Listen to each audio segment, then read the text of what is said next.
Incarnate is directed by Brad Peyton, and this movie tells the story of a scientist who is portrayed by Aaron Eckhart. And he has the ability to enter the subconscious minds of possessed people and remove the demon that is possessing them. And he is asked to help save a young boy's soul from being eaten by an evil parasitic entity. So think of this movie as being kind of a mix of Inception and any other horror movie, it seems like. Not gonna lie, guys, I already thought this movie came out this year. The same actor who plays the boy in this movie was in a completely separate horror movie about possession that starred Kevin Bacon. That one wasn't good either. I hope this kid's not trying to tell us something. I hope this isn't like a call for help. This movie sucks, guys. And there are a number of reasons why it sucks. But thankfully, though, I'm here to tell you why it sucks in a matter of minutes, and you don't have to sit through an hour and a half of crap. You're welcome. So let's start from the top. Let's just say that there's gonna be spoilers in this review, and you shouldn't care, and if you do,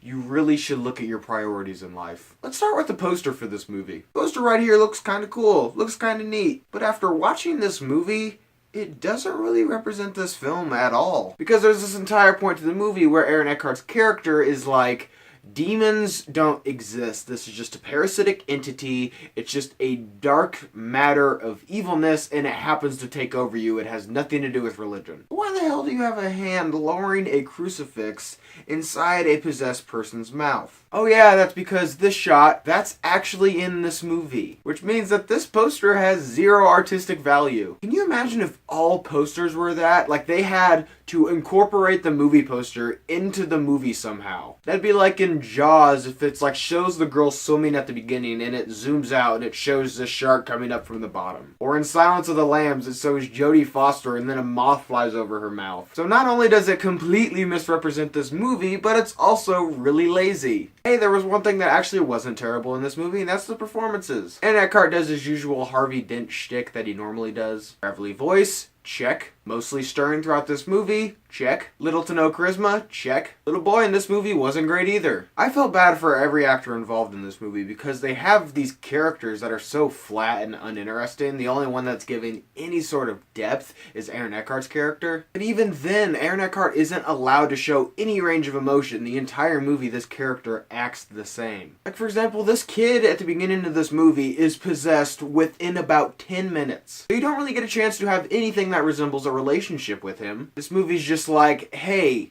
this is a kid, so therefore you're supposed to care about him. But the biggest problem I have with this movie is it's just kind of pointless. And the only thing this movie has going for it is it has a neat premise. The idea that somebody can go into your mind and kick out these demons themselves and wake you up from this possession and dreamlike state is honestly kind of interesting. But everything else surrounding this movie is just a monumental waste of time. For example, there's this portion in the movie where Aaron Eckhart's character tries to go in this kid's mind for the first time and it doesn't work out. When he comes back, he's like, hey, we need to get this kid's dad, bring him here, and maybe he can help get this kid back to the way he was. They have to go to this bar, get this kid's dad, drag him back, and they do this whole thing where this kid's dad is trying to like bring him back to sanity. There's this entire sequence about it, and the dad dies. And I was just like, what was the point of that? You literally could have taken that out of the movie and nothing would change about this entire film. And this movie is full of things like that that just start and then amount to nothing and really have no effect on this film whatsoever. Even so that there was this point in this movie where Aaron Eckhart's character is like,